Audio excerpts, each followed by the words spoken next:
Are you saying you don't want to help my father anymore after everything he's done for you? You're so ungrateful. We took you in when you had nothing and now this is how you repay us?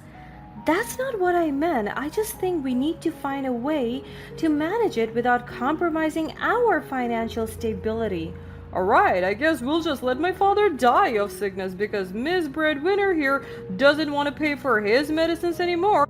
Why not just grab a knife and put his life to an end yourself? Is the same anyway. You're just boastful and arrogant. I knew you couldn't handle it mentally. That's why I didn't want you to accept that job in the first place. But no, things have to always go your way. Hi, I'm Anna, 32, and let me tell you about the lives that were ruined just because of a simple job offer. It all started when my heart was racing with excitement as I opened the email on my laptop. It was a golden ticket to my dream job, a role that I had worked tirelessly for and had been yearning to grab with both hands. The email bore a salary that surpassed even my husband Jack's current earnings, a prospect that both thrilled and daunted me. For months, I poured my heart and soul into this job hunt. I polished my resume, meticulously crafted cover letters, and tailored each application to perfection. Countless late nights were spent honing my skills and preparing for interviews, sharpening my strengths and working on my weaknesses. As the days turned into weeks, my phone became my closest ally, buzzing with notifications from potential employers. Rejections were tough and ever heartbreaking, but I looked at them not as failures, but as stepping stones towards my ultimate goal. Each interview, whether successful or not, offered valuable insights that I used to help me grow. Throughout this journey, Jack had been my confidant and supposed supporter, but as the job offers started to pour in, I noticed how his demeanor changed. Underneath the "you can do it" facade, I sensed simmering jealousy and insecurity. He had always taken pride in being the primary breadwinner, and I fear that my newfound success threatened his dominance. One evening, I couldn't contain my excitement any longer and eagerly shared the news of my dream job offer with Jack. I hoped to see his eyes light up with joy and pride for me, but instead, an eerie silence enveloped the room. I bounced into the living room where Jack was chilling on the couch watching some TV show. "Hey, babe, can I talk to you for a moment?" Sure, what's up? "I got a job offer and it's my dream job." Yeah, no, don't take that job. Reject it and forget about it. "What? What do you mean? You know I can't just let this opportunity slip away." I believe that the man of the household should take care of the finances, and I don't want you to work. "That's not really a fair judgment, dear. I'm going to accept it no matter what you say. Plus, have you seen the salary they're offering? You can't just pass up an offer with that kind of amount." Wow, so you're really going to take a job that pays more than me? Jack's rage was beyond reason, and before I knew it, he snatched my laptop from the table and hurled it against the wall. At that moment, I felt torn between my dreams and the man I loved.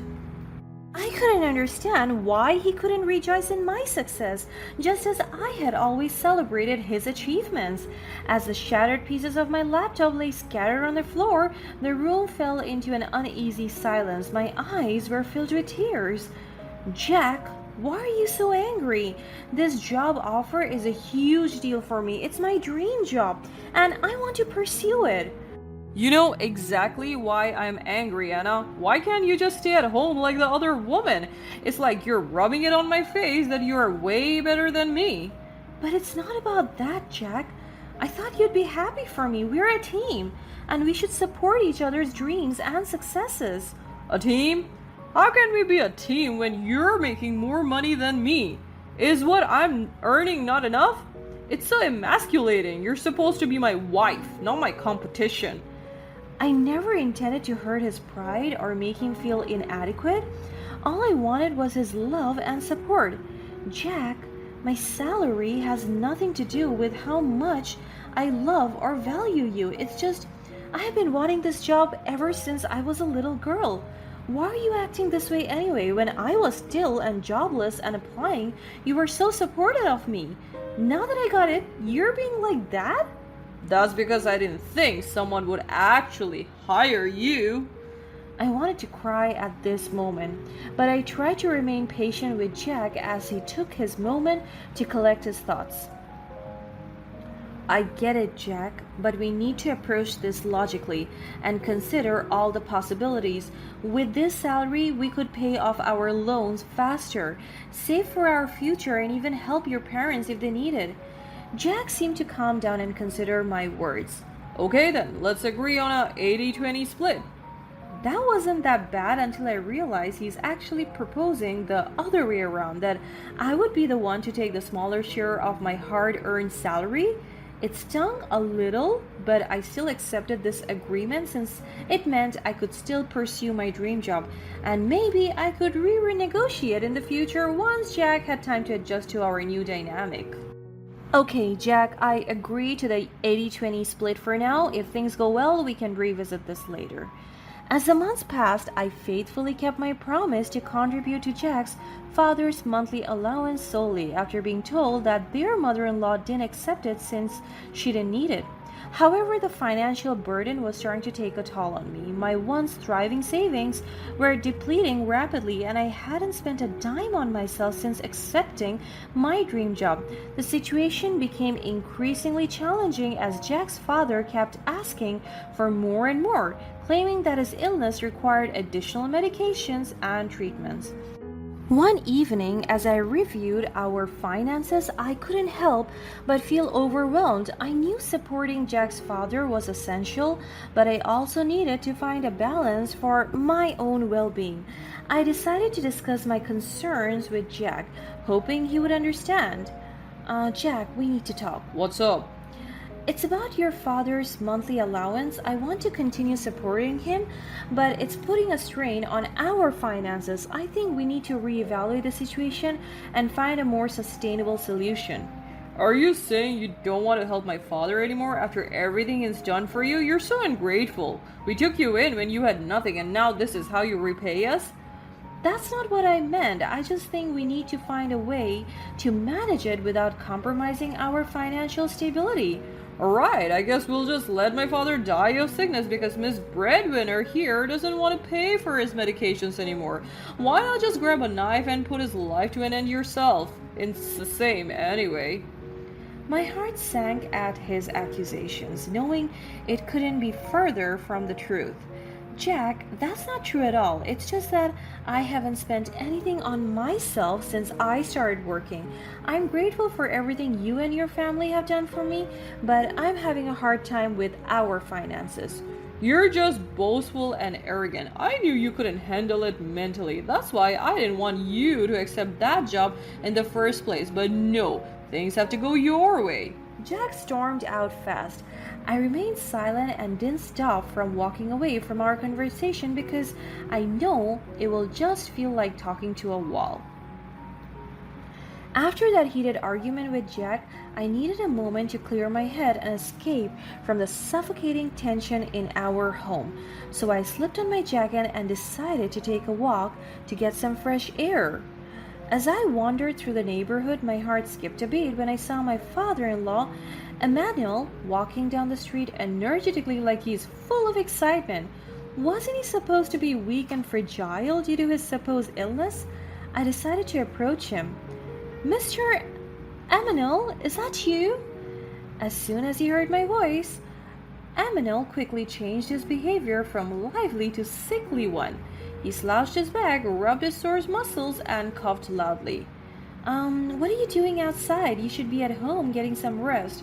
Oh, just needed some fresh air. You should go now. As I tried to continue the conversation, my attention was diverted by a commotion coming from a nearby strip club. A young woman stepped outside, calling out loudly. There he is! Here comes our big spender! My eyes widened in disbelief as a realization dawned on me. Emmanuel had been spending the money he received for his supposed medical expenses at the strip club all along. I felt so used and dumb. Emmanuel's face grew pale with embarrassment and panic. Just as he was about to mumble an excuse, I heard my husband's voice calling out to him from a short distance away. Dad, hurry up, it's about to start. Your favorite dancer is waiting for you. Jack's voice trailed off as he turned the corner and saw me standing there. I stood there in shock, my heart sinking as I realized the full extent of the deception. Both Jack and Emmanuel had been using my hard-earned money for their infidelity. They had been lying to me all along when I tried my hardest to consider their concerns. What is this, Jack? You too? Anna, I can explain. Explain? How could you do this to me? I trusted you, Jack. I didn't keep a single penny to myself just for you and your dad. I know, it's just that things got out of hand and I didn't know how to tell you. So you thought lying and using my money behind my back was the answer? You thought I wouldn't find out? Hey, you're supposed to be at home anyway, managing our finances. Why are you here? Why are you outside as well? Were you trying to see other men? See, we're the same. Don't act innocent here. I'm just outside because of all the hurtful things you have said and accused me of just earlier. I needed a breath of fresh air so I wouldn't explode from your immaturity. Don't try to twist things around. This is your fault anyway. You're always working and you never have time for me. Maybe if you were at home more, you could have attended to my needs and this wouldn't have happened. I'm just a man. That's because I had to work hard for us, Jack. You kept asking for more money, and naturally I had to work overtime to meet your demands. I can't believe you're trying to pin this all on me. I won't listen to any more excuses. You need to take responsibility for your own actions, just like I'm taking responsibility for my decision to leave. With tears in my eyes, I walked away, leaving Jack and Emmanuel behind. In the days that followed the confrontation, I decided to have a heart-to-heart conversation with my mother-in-law, Carol. It turns out she also didn't know her husband's shenanigans. Carol, I'm just calling to inform you that I'm divorcing your son, Jack. I caught him and Mr. Emmanuel at this strip club, and they used up all of my money, saying it was for Mr. Emmanuel's medicine, and I just can't take it anymore. Wait, what? Did you say strip club, dear? No, that can't be true.